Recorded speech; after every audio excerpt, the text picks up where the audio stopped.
वैसे नहीं उठेगा, रुक जाओ, ये वैसे नहीं उठता, ये ऐसे ही उठेगा। उठाइए। तो आज हम लोग अपनी अगली यात्रा पर निकलेंगे और इस बार हमारी मंजिल होगी नागार्जुन सागर, और विशेषकर नागार्जुन सागर में एक द्वीप नागार्जुन कोंडा। वहां तक जाने के लिए बोट से जाना होता है, तो हम लोग बोट का भी आनंद लेंगे और नागार्जुन कोंडा को एक्सप्लोर करेंगे। तो पहले मैप लगा लेते हैं। नागार्जुन कोंडा गूगल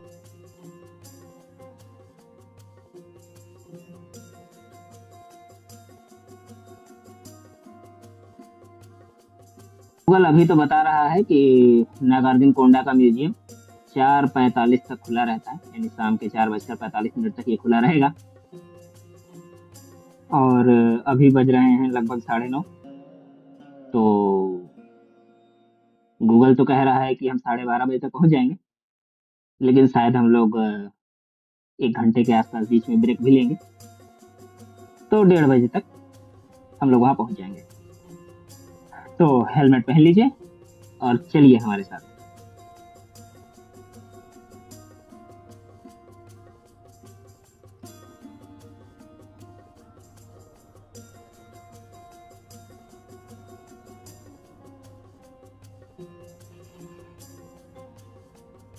हैदराबाद से नागार्जुन सागर लगभग 150 किलोमीटर है, थोड़ा ज्यादा है, 154। ये आंध्र प्रदेश के गुंटूर जिले में पड़ता है और ये हैदराबाद से रोड से वेल कनेक्टेड है।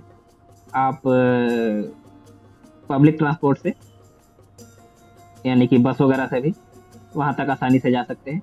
इसके अलावा अगर आपके पास अपने व्हीकल्स हैं, कार या बाइक, तब भी ये यात्रा मजेदार रहेगी।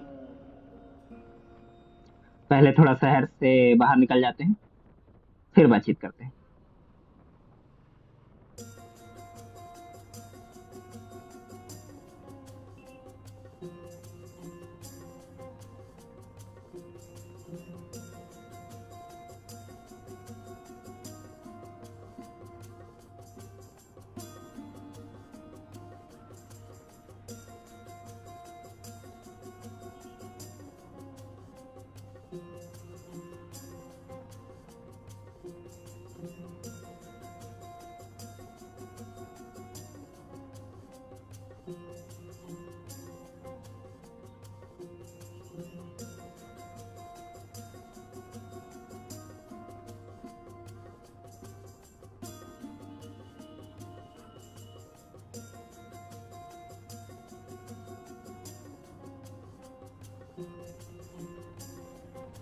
तो आज हम लोग बात करेंगे नागार्जुन के बारे में।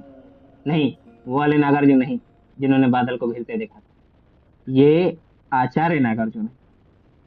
आचार्य नागार्जुन बौद्ध की महायान शाखा के बहुत ही बड़े विद्वान माने जाते हैं, और इसके अलावा ये रसायन शास्त्र और तंत्र विज्ञान के भी बहुत बड़े विद्वान थे।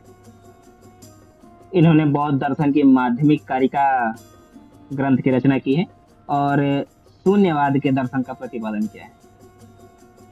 नागार्जुन कोंडा इन्हीं आचार्य नागार्जुन के नाम से प्रसिद्ध है। आचार्य नागार्जुन का जीवन काल पहली, दूसरी और तीसरी शताब्दी के आसपास माना जाता है। ज्यादातर स्वीकार्य जो मत है वो 150 ईस्वी से लेकर 250 ईस्वी तक उनके जीवन काल को मानते हैं। हाल नामक एक सातवाहन राजा थे जिन्होंने पहली शताब्दी में इस क्षेत्र में राज किया था।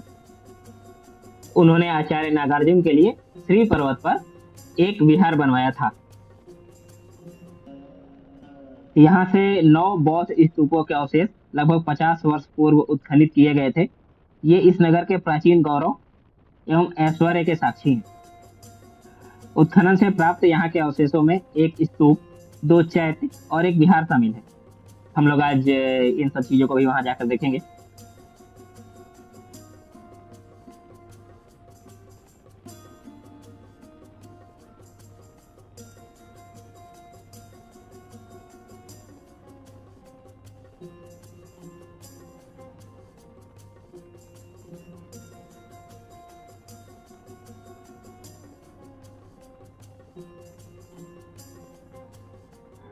हैदराबाद से नागार्जुन सागर के रास्ते में पड़ने वाला ये एकमात्र टोल बूथ है जो कि अभी भी निर्माणाधीन है, अभी ये बन ही रहा है।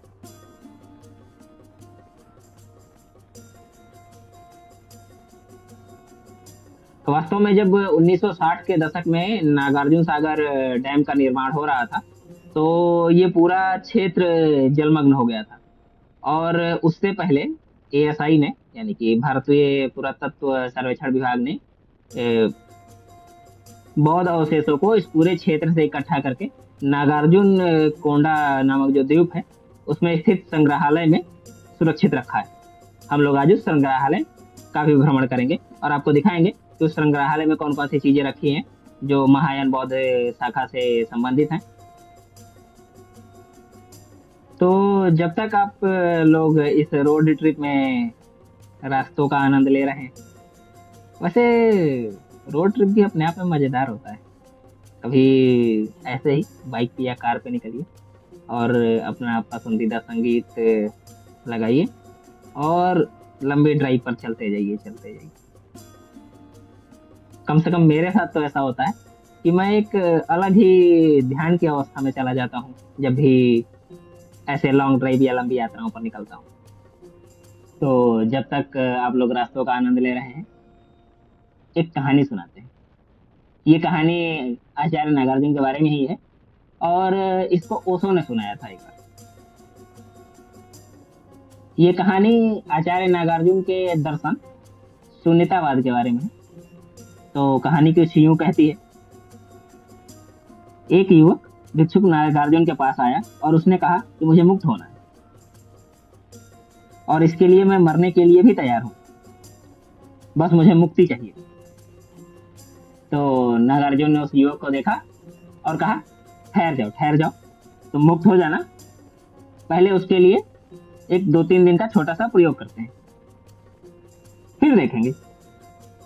तो आचार्य नागार्जुन ने उस युवक से कहा, वो जो सामने गुफा दिख रही है, तुम जाओ उसमें बैठ जाओ और 3 दिन तक सिर्फ इस बारे में ध्यान लगाओ कि तुम एक भैंस हो गए हो।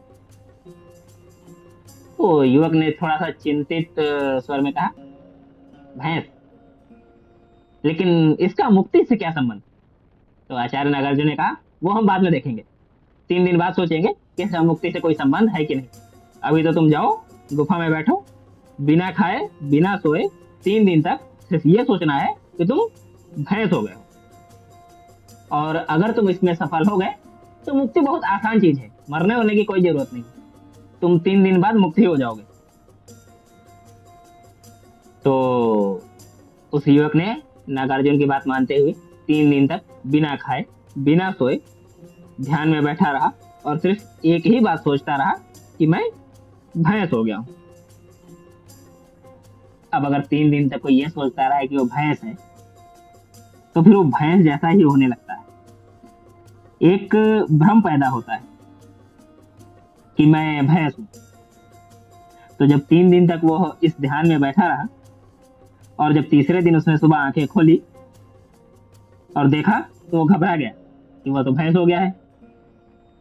बिल्कुल भैंस जैसे ही उसकी बड़ी बड़ी सींगें थी। अब वो और घबराया कि अब गुफा से बाहर कैसे निकलेगा, क्योंकि जब गुफा के अंदर आया था तब तो आदमी था, उसके सींगें नहीं थी। अब जब वो गुफा से बाहर निकलता तो उसकी सींगें टकरा जाती। तो जैसे ही उसने गुफा से बाहर निकलने की कोशिश की, उसकी सींगें अटक गई। उसने चिल्लाना चाहा। जब वो चिल्लाया तो आवाज भी भैंस जैसी ही निकली, रम भाने की। उसकी आवाज सुनकर नागार्जुन दौड़ा दौड़ा आया और देखा कि यह तो वही युवक है, कहीं कोई सींग नहीं निकली है। ये आदमी जैसा पहले था वैसा अब भी है, लेकिन उस युवक को क्या लग रहा है कि मैं भैंस हो गया हूं।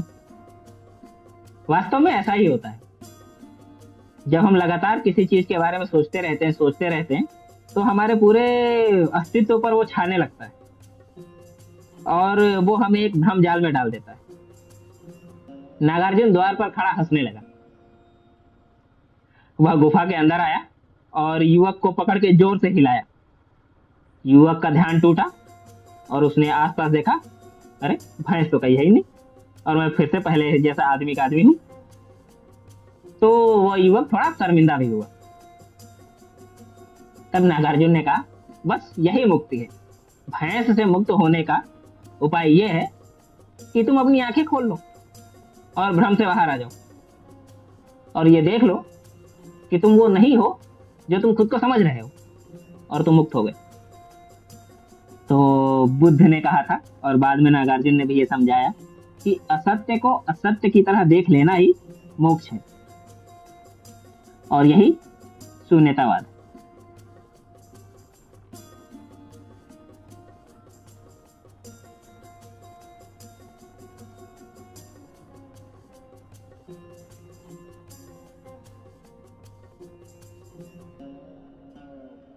हम लोग लगभग 100 किलोमीटर चल चुके हैं, और थोड़ी थोड़ी भूख भी लगने लगी है। तो कुछ खा लिया जाए, फिर आगे बढ़ते हैं।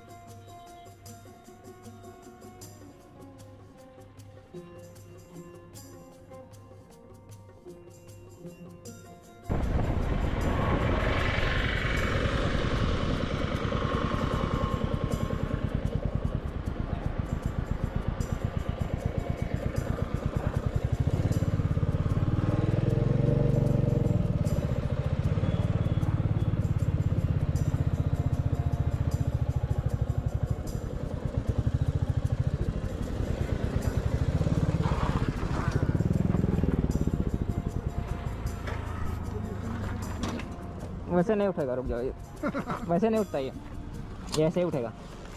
उठाइए।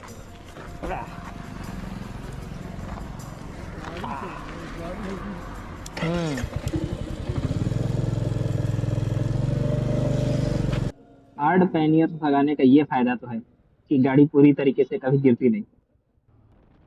तो हमने एक मसाला डोसा खा लिया है, और अनार का जूस भी पी लिया है। तो अभी पेट ठीक ठाक भर गया है, और अब अपनी यात्रा कंटिन्यू करते हैं।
तो जैसा कि वीडियो के शुरू में आपने देखा था कि हम लोगों ने नागार्जुन सागर का मैप लगाया था, वास्तव में मैंने नागार्जुन कोंडा के म्यूजियम का मैप लगाया था, ये सोच के कि नागार्जुन कोंडा का म्यूजियम भले ही द्वीप के अंदर होगा, लेकिन वो जहाँ तक भी अंतिम जगह तक मुझे लेकर जाएगा, वहीं पर जाने के लिए बोट वगैरह का टिकट मिलता होगा। और इसलिए मैंने नागार्जुन कोंडा के म्यूजियम का मैप लगाया, और जो लगभग अभी पहुंचने वाला है, देखते हैं गूगल हमें कहाँ पहुंचाता है। वास्तव में जब भी मैं किसी नई जगह पर जाता हूँ और जिसका प्लेस ऑफ लोकेशन लैंड पर नहीं इधर उधर होता है, तो फिर मुझे बड़ी तकलीफ होती है, क्योंकि अक्सर गूगल मुझे सही स्थान पर नहीं पहुंचा पाता है। और अभी तक जहाँ तक हम लोग पहुंचे हैं, उसे देख के भी मुझे थोड़ा सा संशय तो हो रहा है, क्योंकि लगता तो नहीं कि यहाँ पर आसपास बोटिंग जैसा कोई माहौल है। फिर भी कम से कम जहाँ तक मैप दिखा रहा है वहां तक तो हम लोग चलेंगे।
वहाँ तक जा सकते हैं ना?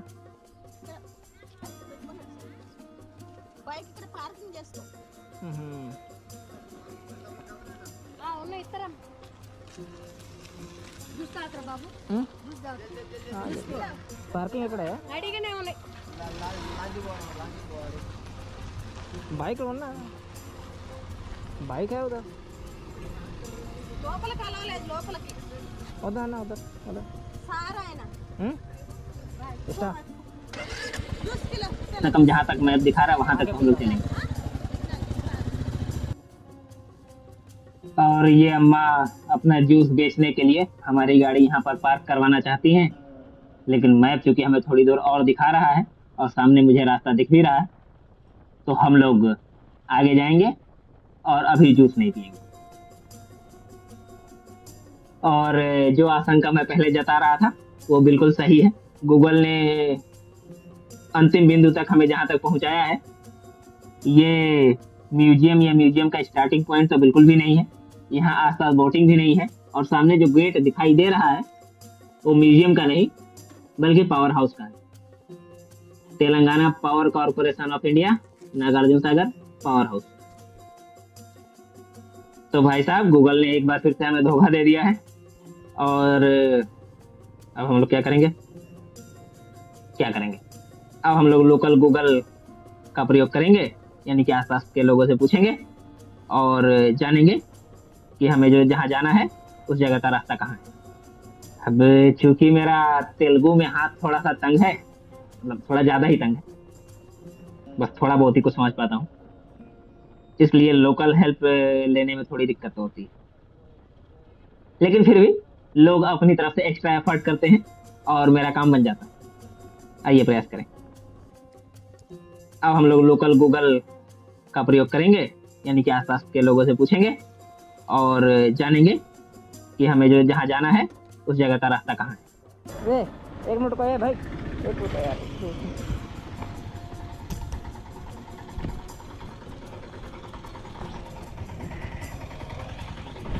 ये बताओ, ये नागार्जुन कोंडा जिधर जाना है किधर से जाता है?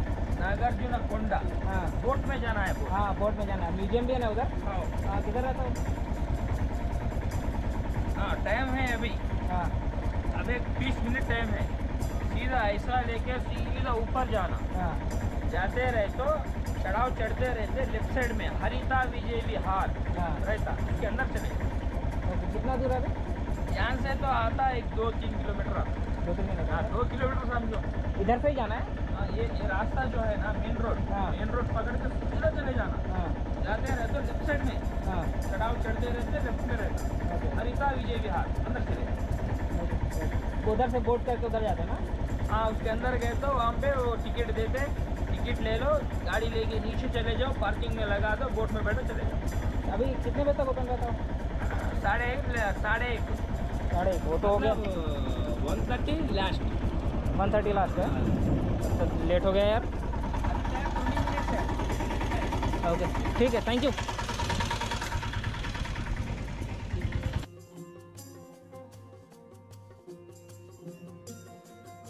अब चूंकि मेरा तेलुगु में हाथ थोड़ा सा तंग है, मतलब थोड़ा ज्यादा ही तंग है, बस थोड़ा बहुत ही कुछ समझ पाता हूँ, इसलिए लोकल हेल्प लेने में थोड़ी दिक्कत होती है। लेकिन फिर भी लोग अपनी तरफ से एक्स्ट्रा एफर्ट करते हैं और मेरा काम बन जाता है।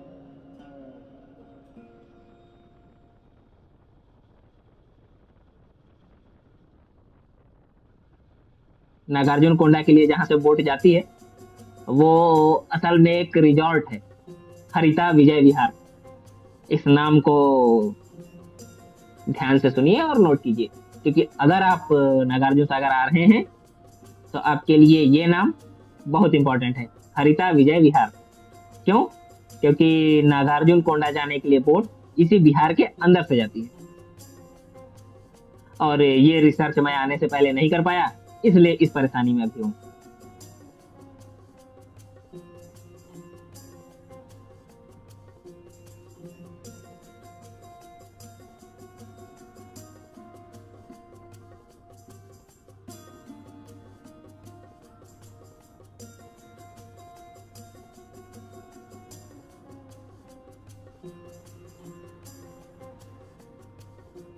तो ऑटो वाले भाई साहब ने कहा कि जो बोट है वो हरिता विजय विहार से ही जाएगी, जो कि हम लोग पहले 2-3 लोगों से कंफर्म भी कर चुके थे।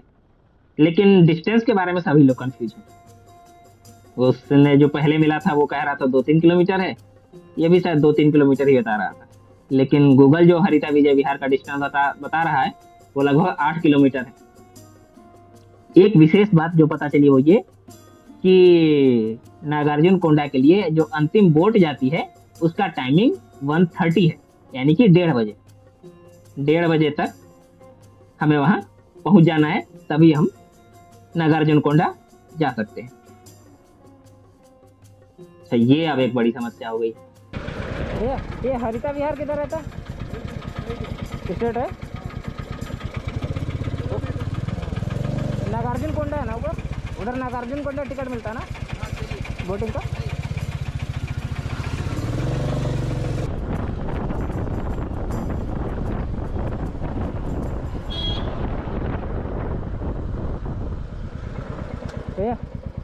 ये नागार्जुन कोंडा जाने के लिए जो बोट पे जाते किधर जाते हैं? बोट पे जाते हैं ना? स्ट्रेट जाओ, हाँ इतना यहाँ तो क्या वो गाची का हरि आची ओके, हरिता विहार का, हाँ हरिता विजय का। हाँ 10,000 पूछो ओके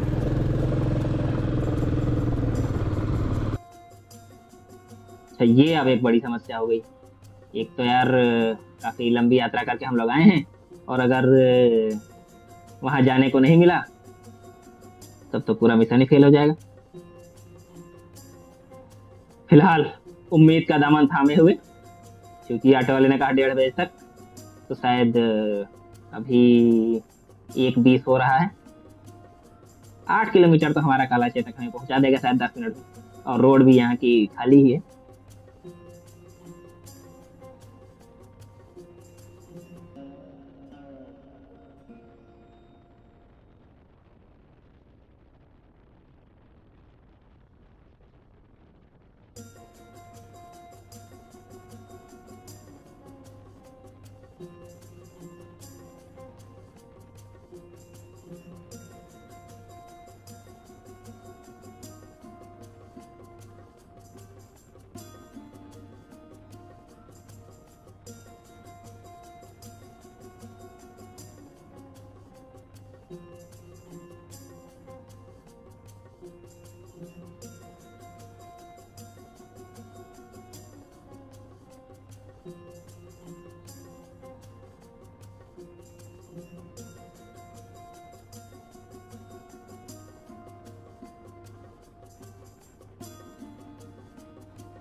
ये इसका टिकट काउंटर किधर है?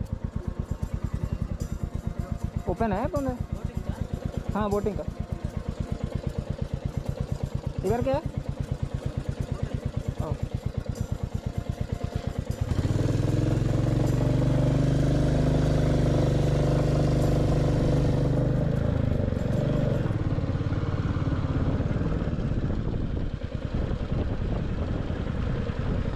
बोटिंग का टिकट काउंटर इधर है? सर काउंटर इधर है सर। हाँ आप कितने लोग हैं? मैं अकेला ही हूँ।